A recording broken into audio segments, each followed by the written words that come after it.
बोल जयकारा बोल मेरे श्री गुरु महाराज की जय। श्री नंगली निवासी भगवान की जय। सतगुरु प्रेमियों, संत महापुरुष कहते हैं कि साधना करने से हमें ज्ञान प्राप्त होता है। साधना के कुछ तरीके बताए गए हैं। प्रेमियों, जैसा कि सत्संग के पिछले भाग में आपको बताया था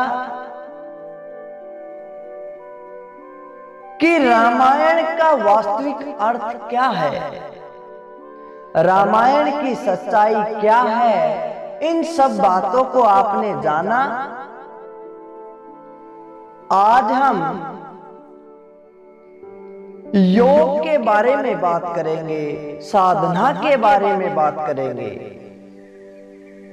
प्रेमियों, साधक साधना के द्वारा आत्म तत्व को प्राप्त होता है। 5 मुद्रा और 4 अवस्थाएं साधना के लिए बताई गई हैं। 5 मुद्रा की साधना करने से 4 अवस्थाएं प्राप्त होती हैं और 3 प्रकार का ज्ञान उत्पन्न होता है। प्रेमियों, हम जानेंगे कि वो कौन सी साधना है, वो कौन से तरीके हैं जो हम करते आ रहे हैं, जो हमारे ऋषि मुनियों ने किया है। प्रेमियों, संत महापुरुषों ने जो ध्यान की 5 मुद्राएं बताई हैं, वह चाचरी, भूचरी, अगोचरी, खेचरी और उन्मुनी है। इन 5 मुद्राओं के साधन से हमें आकाश में ठिकाना मिलता है। प्रेमियों, संत महापुरुष कहते हैं कि इन्हीं 5 मुद्राओं के करने से हमें ज्ञान की प्राप्ति होती है। ये ध्यान की वो 5 मुद्राएं हैं जिसके द्वारा हम आत्म दर्शन कर सकते हैं। अब हम इन 5 मुद्राओं का विस्तार पूर्वक वर्णन करेंगे कि कौन सी मुद्रा में क्या होता है, किस प्रकार हम ध्यान लगा सकते हैं, हम किस प्रकार की मुद्रा का प्रयोग करते हैं। तो प्रेमियों, हम इन योग मुद्राओं को बताते हुए सबसे पहले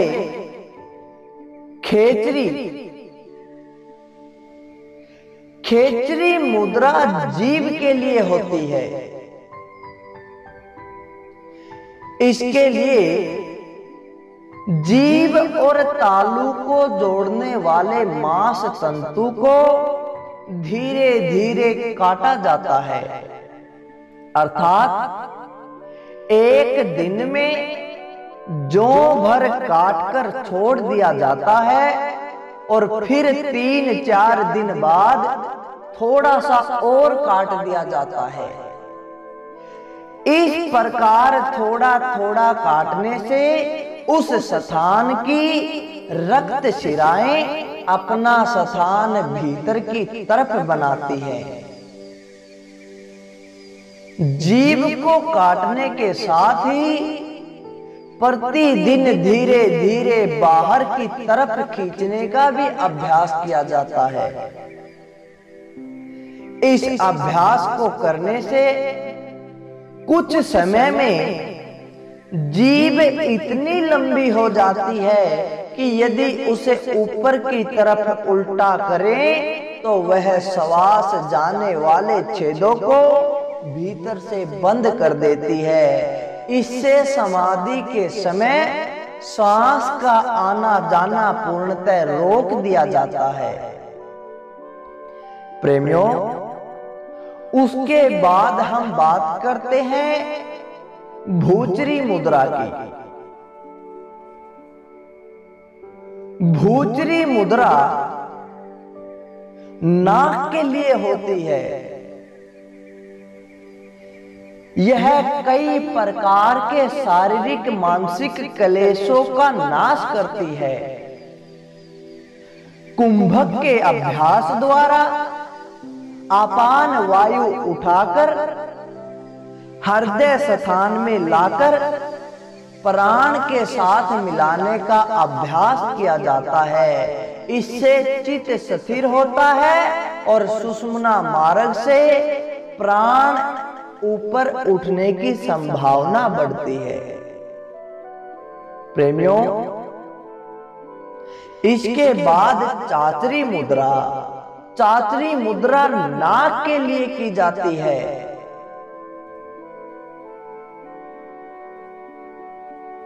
चाचरी मुद्रा में आंखों का प्रयोग होता है। सर्वप्रथम दृष्टि को नाक से 4 अंगुल आगे स्थिर करने का अभ्यास करना चाहिए। इसके बाद नाक के अगर भाग पर दृष्टि को स्थिर किया जाता है, फिर भूमध्य में दृष्टि को एकाग्र करने का अभ्यास किया जाता है। इससे मन व प्राण स्थिर होकर ज्योति के दर्शन होते हैं। प्रेमियों, उसके बाद अगोचरी मुद्रा। अगोचरी मुद्रा हमारे कान के लिए होती है। शरीर के भीतर नाद में सभी इंद्रियों के साथ मन को पूर्णता के साथ ध्यान लगाकर कान से अंदर के नाद को सुनने का अभ्यास करना चाहिए। अजप्पा जाप को सुनने का अभ्यास करना चाहिए।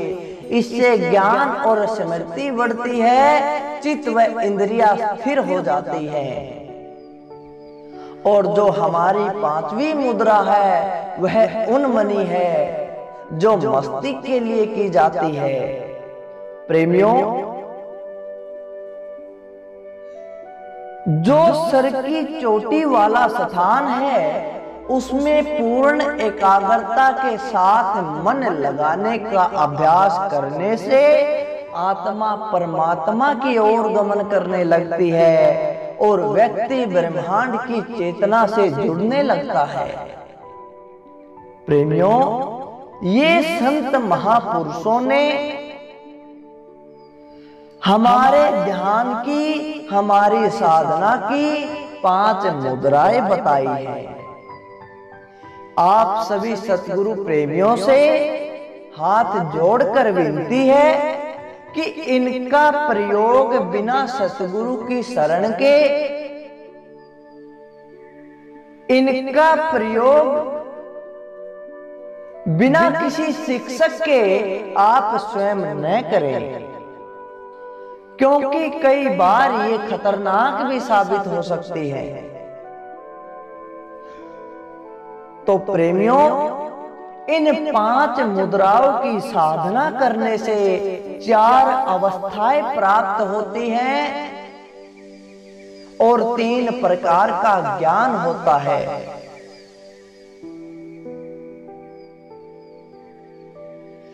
जो 4 प्रकार की अवस्थाएं हैं वो जागृत, सौपन, सुषुप्ति और उसके आगे तुर्यातीत अवस्था है। जो सच्चा योगी कमाता है वही उसे पाता है। शास्त्रों में 4 प्रकार की वाणियां भी बताई गई है। परा, पश्यंती, मध्यमा और बैखरी, इनका वर्णन किया गया है। ज्ञानियों ने, योगियों ने इनका वर्णन किया है, किंतु इसके परे का भेद न्यारा है, जिसका भेद संत महापुरुषों ने बतलाया है। मालिक का भेद जो है अगाध है, उसका वर्णन संत महापुरुषों ने किया है। वेद उसके भेद को नहीं जानते। इन संतों के भेद को न किसी ने देखा है, न किसी को कहते सुना है। अगर उनको बताया जाए तो उनको यकीन भी नहीं आता। तो जगत के जीवों को इस भेद का क्या मालूम होगा। प्रेमियों, महापुरुष कहते हैं कि आसमान को फोड़कर, यानी उसे पार करके उस परमात्मा से मिले। जैसे धनुष से तीर चलता है, इसी तरह से सुरत चलती है। आपने 3 लोक सुने होंगे। हम सब कहते हैं कि 3 लोक का मालिक, किंतु जो हमारा मालिक है वह 3 लोक से परे है। वह 4थे लोक में है, जिसे सतलोक भी कहते हैं। इसके पार का हाल न्यारा है, जिसे किसी संत महापुरुष ने जाना है। जिसको अनाम या अनामी के नाम से भी जाना जाता है, उसका वर्णन भला कैसे हो सकता है। इसमें कोई रंग रेखा नहीं, शब्द भी वहां पर गुप्त है। प्रेमियों, जब संत महापुरुषों की दया होगी, उनकी रहमत होगी, तब जाकर हमें वो आदि घर प्राप्त होगा। तब जाकर हम उस घर में रहने के योग्य बन सकते हैं। प्रेमियों, 3 लोक तो उपजते और बनते और बिछुड़ते हैं, वो मिट जाते हैं। वो 3 लोक फिर से बन जाते हैं, किंतु यह 4था लोक जो स्थिर है, उसके भी परे जो अनाम और अनामी लोक है, वहां जाकर हमें उस मालिक के दर्शन होते हैं। वही हमारी आत्मा का सच्चा घर है, वही हमारा निज घर है। तो प्रेमियों, यह था आज का सत्संग, जिसमें आपने आज के रूहानी भेदों को जाना। तो सत्संग अच्छा लगा हो तो ज्यादा से ज्यादा लाइक करें, शेयर करें और कमेंट करके हमें जरूर बताएं। बोल जयकारा बोल मेरे श्री गुरु महाराज की जय। श्री सतगुरुदेव भगवान की